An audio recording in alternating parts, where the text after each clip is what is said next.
Hey, what's going on, everyone? Welcome back. Happy Friday here from YouTube. This is your host, Aaron Yoon, and today we are summarizing not just my trade for the day, but also recapping what happened in the month of July. Today happens to be the last day of the calendar month, the last trading day of the month, and what was it? And the last Friday, last day of the week as well, right? So I don't know why that was hard for me to say, but so it's like a lot of confluence today of like different things, because the last day of the month is usually a big deal. The last Fridays are always a big deal, and all of that kind of just converged together and turned out to be a very choppy day. You know, I started off the day doing really well, and I still finished the day in profit, but I gave away hundreds of dollars. I woke up with like I don't fully remember. It was like either 500 to $600 in profit. And I was like, this is shaping up to be a pretty good day. And then I took a little bit of a break, I suppose. Like I kind of took a little, let my foot off the gas a little bit, and I ended up giving away a ton of that profit. So let's take a look at what happened. I took a shot at the Australian dollar, and that was at, show me some arrows here. So I took a shot at the 71.75 long. Obviously that didn't work out. But a lot of the currencies kind of just fell off a cliff, and I am holding nothing going into the weekend. Right, so the euro, same thing. I actually had my stop out at the 800 even, 1800 even. I actually ended up, I ended up giving away a ton of profit today, which is fine. I mean, it's fine. Oh, I know. Okay, so like that I understand what happened.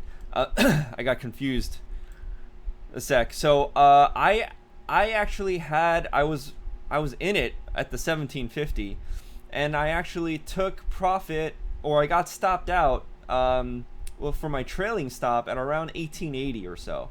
As it retraced back, I did take another shot at it because I thought it was bullish, but you can see the RSI went from above 60, like close to 80 really, overnight.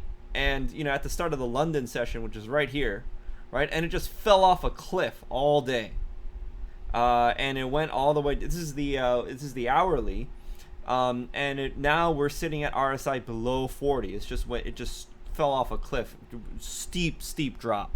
And when I took a shot at the 1825 on this green line over here, we were still I hadn't seen enough to really be convinced of a downtrend yet, but there's a lot of dollar buying today, right? The dollar actually started picking up again for whatever reason.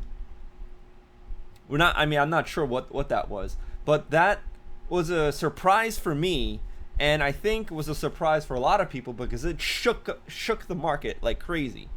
So same thing with the pound. I took a stop here, again for profit because it was a trailing stop. I was in since like the 33,050 maybe.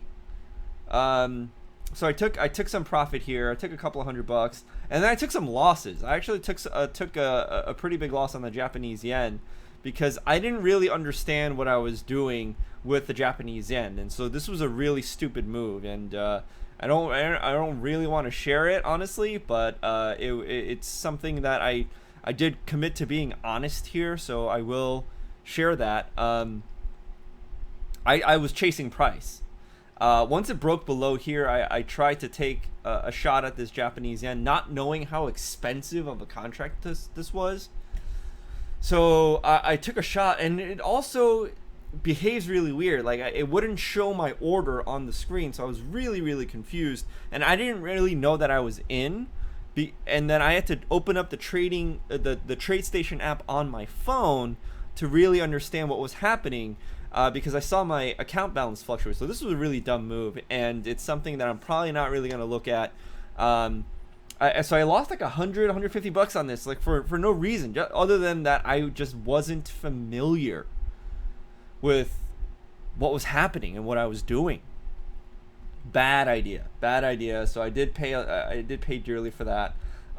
Gold did roll over, and I wasn't really looking at gold, and so I'm looking at the October contract now, and God, I wish I had gotten in on the 1950 yesterday.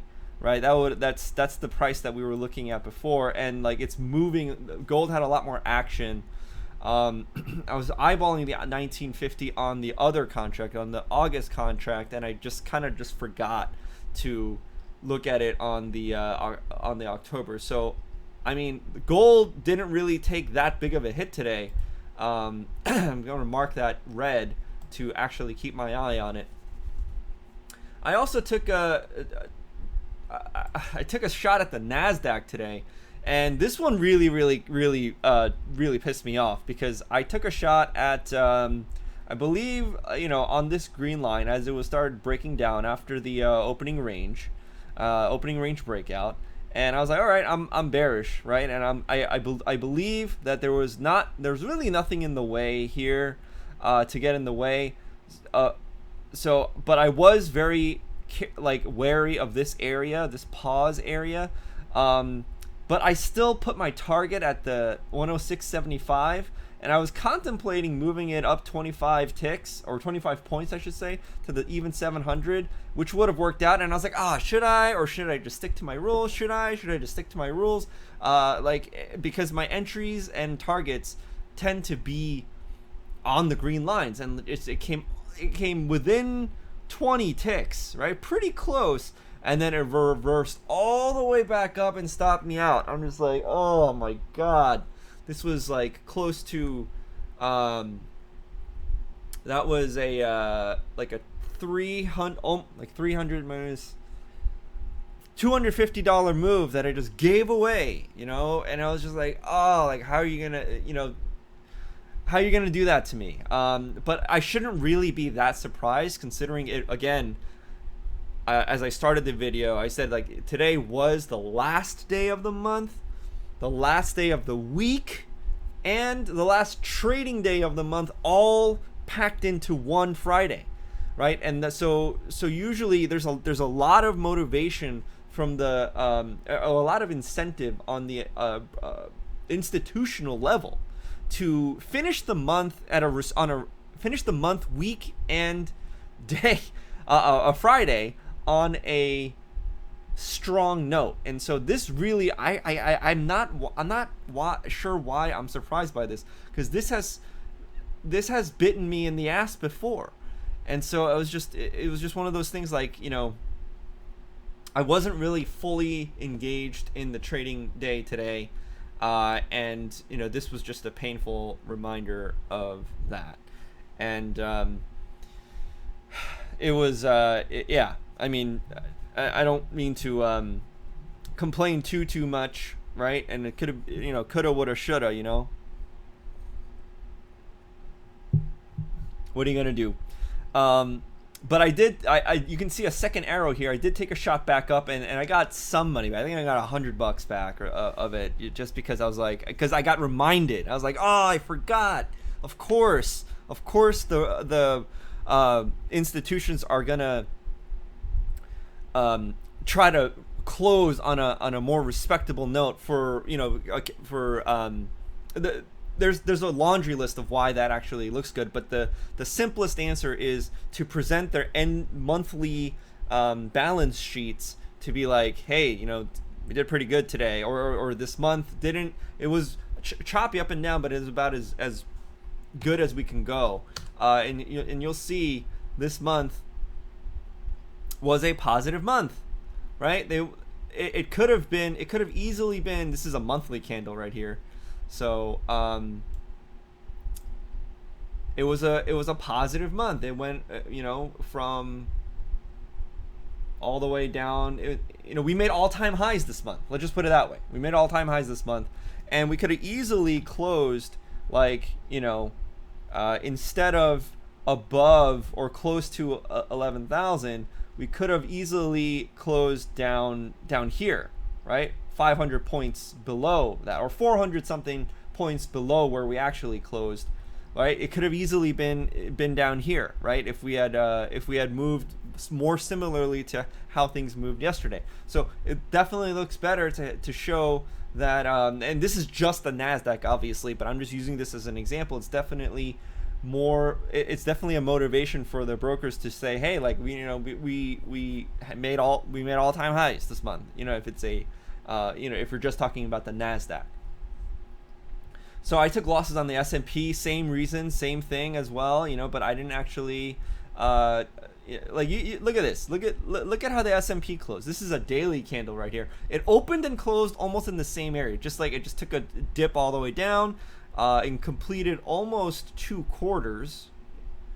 Right? It completed almost 50 points, more than 50 points, and then closed right back up. And that's opportunity both ways if you just expect this. And I knew about it, but I just forgot. It's just, I guess my the amateur side of my trading game is really showing. And July overall was a month that it was a profitable month, but it wasn't as profitable. So if we're talking about my goal, my daily goal is $100 a day, to average $100 a day. If I want to average that in a month, if you look at how the futures market is set up, it is pretty much a 24/7 market, except for like between 5 and 6 p.m. when the market like closes and they balance the books and that's like the rollover period and everything like that. So you can legitimately say the market is open 5.5 days of the week. I think that's a fair way to measure things, right? With an hour break every day in between. So 5.5 days per week times $100 per day is $550 per week. If you think of it as 4 weeks in a month, that is $2,200. $2,200 is my target, and I hit like half that. Not very good. I did not hit my goals. To answer the question in this video, I made around like $1,000, maybe a little bit more, maybe like $1,100 or something, assuming that my starting position was $5,000. And so what I'm gonna do going forward for August is I withdrew the remaining amount of money to make my account at an even $5,000. So and I won't be shy about it. I won't show it every day because I don't think it's necessary, but I will definitely show it periodically what my account balance is, and just so that you can see that I am being 100% honest and forthcoming, and it's a good way for me to keep myself honest as well and not do too much stupid stuff, because then I have to come in and embarrass myself on YouTube, and that's one way of like holding my risky behavior at bay, right? So this is as much for me as it is for you. And my goal so I'll start off the Sunday night or Monday morning, and depending on when I'm gonna start trading again, with an even $5,000 in my trading account, and again with the goal of making hitting $2,200 in profit, so $7,200 account balance by the end of August. That is the goal. So $2,200. It's not crazy. It's not really something to brag about. That's just the level that I'm at for now. And I've definitely hit stuff like that kind of profit within a week, but then I give it back, and then I hit it again, and then I give it back. So it's really like, I know it's possible, and I know that if I had just taken maybe 5 less trades this month, or taken profit 5 times earlier, or taken earlier profit just 5 times instead of being lazy, kind of like today where I just gave back hundreds of dollars, I could easily hit that goal. I've definitely been in a trade where that was feasible. It's just that it becomes more of a risk management kind of game, and that's exactly what I know recognize is the most important piece. So previous videos I had talked about how like, oh, maybe I need to put more money in because I don't have enough margin for all these trades that I'm taking that I'm gonna just like ride out, and those trades ended up a lot of times not only costing me a margin call, but also I took stops out for profit, but I gave away a ton of profit, allowing it to hit my trailing stop. So I do think there's room for earlier profit taking instead of being so greedy, right? I think there is a sweet spot there, especially if you're running it like a business instead of like a long term kind of like almost like a buy and hold mentality. Like I think there is a little bit of a sweet spot, and I'm giving away a lot.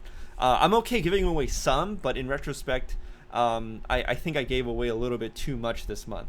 Now, I'm not going to be 100% sure because I'm going to wait until my monthly statement generates, and it hasn't yet. It literally, the market just closed for the last day of the month like an hour ago or something like that. So when the market opens again, I'm assuming by Monday I'm gonna have the statement generated, and I'll be able to browse through like just how much I actually gave away in losses and profits, and that could have been way higher. Overall, I did think that I got a much better sense of how I want to be trading in general, and the biggest lesson learned for the month, if I could just summarize it into one lesson, is less is more. That's the biggest lesson. Less is more. My best trades of the month were like ones that I held for a long time, ones that like the euro and the pound that I added into, and then the short day trades that were more or less like break even trades because I kept like winning some, losing some, winning some, losing some, winning some, losing some, and that just is just emotionally stressful for no net profit, So my goal is to I still want to take day trades, but I'm gonna be looking at holding things a little bit longer. Even more so than before. So one way I'm going to look at that, and I'm going to really kind of like diversify my strategy, but keep strategies and equities in a single lane. This is what I mean. So like I think currencies is more conducive to holding for quarters and stacking, especially in July we had a lot of, and this is the daily, right? I can even go even bigger weekly. So 1, 2, 3, 4 weeks can summarize the past month, for example, right? Maybe you can push it back all the way to 5 weeks because of the way that the days of the week kind of landed, right? So you can see this like way bullish trend, and the idea here is to just hold. For me, it was to hold. I only started doing this towards this week, like a week ago, but I was able to capture most of this movement. Now I did get stopped out along the way. No, this is the pound. Sorry, the euro. So you can see a lot more blue arrows last week. So you can see that it wasn't always like this. The previous month was very boring, very choppy. It was just very difficult. So this in June, it was very difficult to trade currencies and be profitable unless you were doing like really like short moves, frequent moves and you're flexible in both taking longs and shorts back to back, like kind of like that. That's harder to do. It's much easier to ride the wave when you see it, and I noticed that after this very bullish week in July, even though I had my eye on it from 1250. So if we look at if the dollar picks up momentum and starts to regain its strength in August, we can expect to see a similar kind of momentum all the way back down. Especially if it holds for weeks and weeks, right? If it holds for 2, 3, 4 weeks in a row, right? Kind of like the euro did in July. So I know currencies, there's plenty of room for that to happen in currencies. And so I'm going to be doing more of the stacking in currencies. And the equities, especially the Dow, because of the nature of the, we see how I drew, these are lines that I drew for major quarters, but look how much movement there is. I'm going to have to go to the daily. Look how much movement there is. So much opportunity for movement here. And I'm going to be looking at something called, I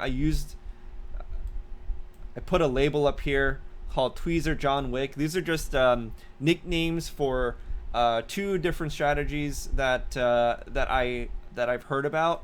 I mean, it's not new strategies. It's just interesting names that I heard for strategies that I already knew. And for the Dow specifically, I'm going to be looking for more of picking tops and bottoms and just letting it go, right? And that's it. That's the only way I'm going to trade the Dow. And then for the S&P, it's going to be I'll put it in right here.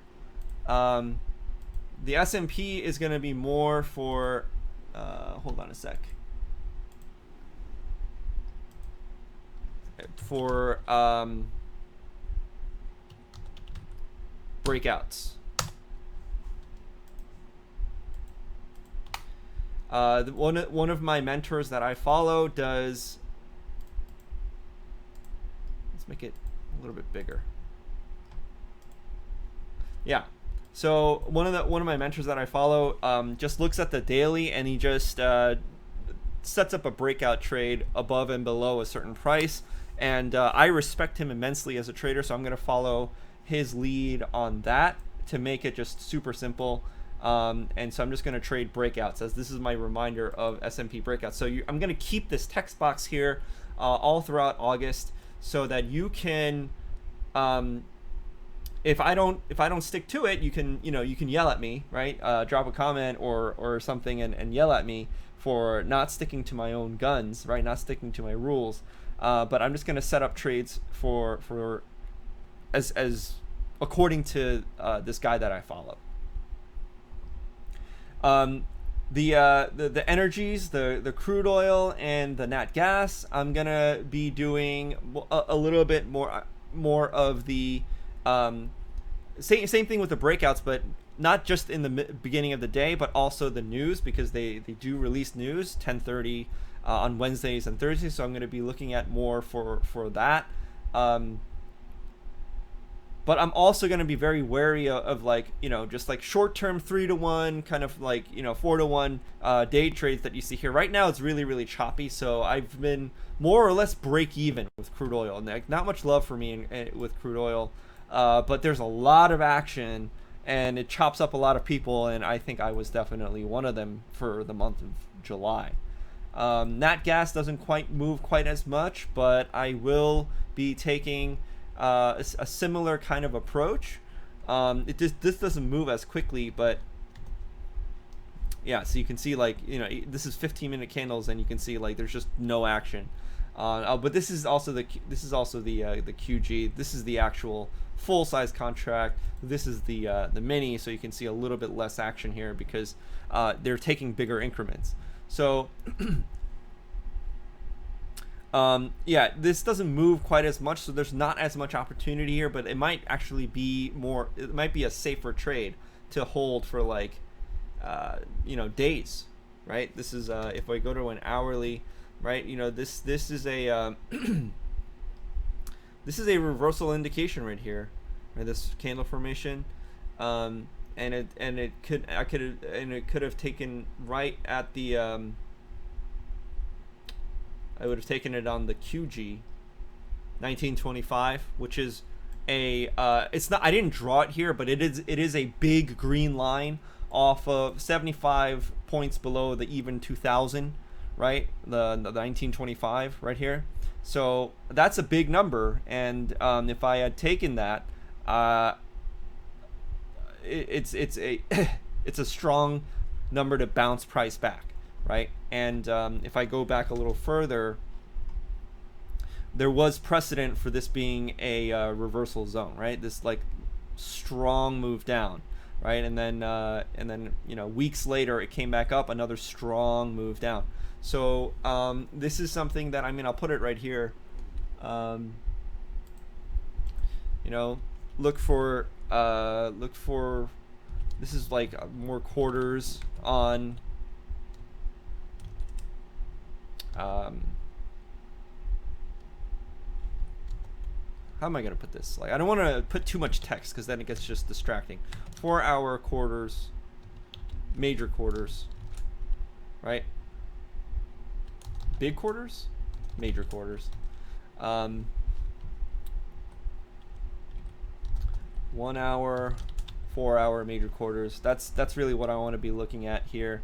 And the same thing with the crude oil, but crude oil, the risk is higher, so I'm gonna be a little bit more cautious with crude oil, and just like, you know, stay away from it a little bit. Oh, and then I gotta update this to say plus news.